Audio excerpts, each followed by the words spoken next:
أعوذ بالله من الشيطان الرجيم بسم الله الرحمن الرحیم۔ یہ واقعہ حکایت رومی حکایت نمبر 7 سے لیا گیا ہے۔ ایک دفعہ کا ذکر ہے، حضرت عیسیٰ علیہ السلام کے ساتھ ایک آدمی سفر کر رہا تھا۔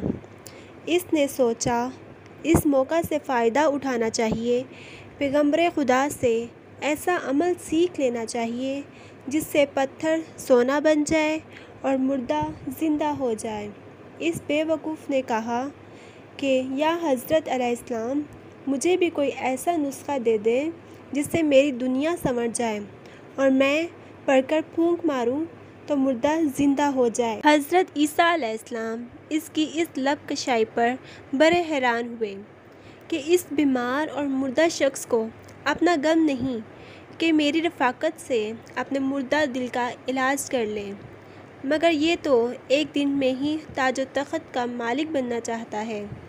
حضرت عیسیٰ علیہ السلام نے فرمایا، چپ رہ، یہ تیرا کام نہیں ہے۔ اس مقام تک پہنچنے کے لیے بڑی منزلیں طے کرنی پڑتی ہیں۔ یہ قوت تو اس وقت حاصل ہوتی ہے جب ایک عمر روح کی آلودگیوں کو پاک کرتے گزر جاتی ہے۔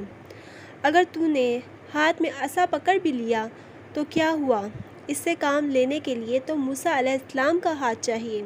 ہر شخص عصا پھینک کر اژدھا نہیں بنا سکتا اور نہ پھر اژدھے کو عصا بنا سکتا ہے۔ اس شخص نے کہا، اگر آپ علیہ السلام مجھے یہ اسرار رموز نہیں بتانا چاہتے تو نہ صحیح، میری یہ عرض قابل عمل نہیں تو میرے سامنے مردہ زندہ کر کے دکھا دیجیے۔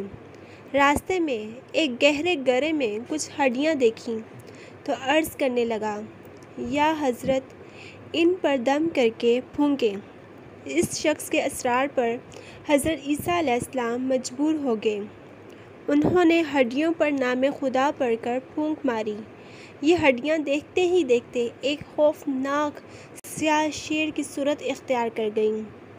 شیر چھلانگ لگا کر گھرے سے نکلا اور اس شخص پر حملہ آور ہوا اور اسے فوراً ہلاک کر ڈالا۔ حضرت عیسیٰ علیہ السلام نے شیر سے دریافت کیا کہ اس نے ایسا کیوں کیا؟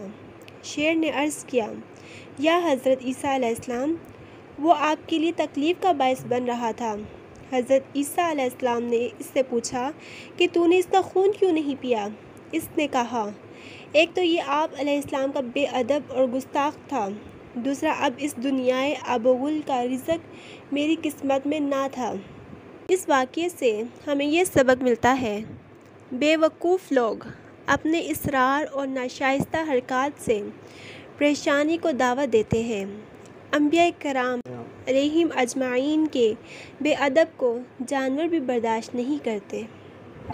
ویڈیو دیکھنے کا شکریہ۔ امید کرتی ہوں آپ کو ہماری ویڈیو پسند آئی ہوگی۔ مزید ایسی ویڈیو دیکھنے کے لیے ہمارے چینل کو سبسکرائب کریں۔ اللہ حافظ۔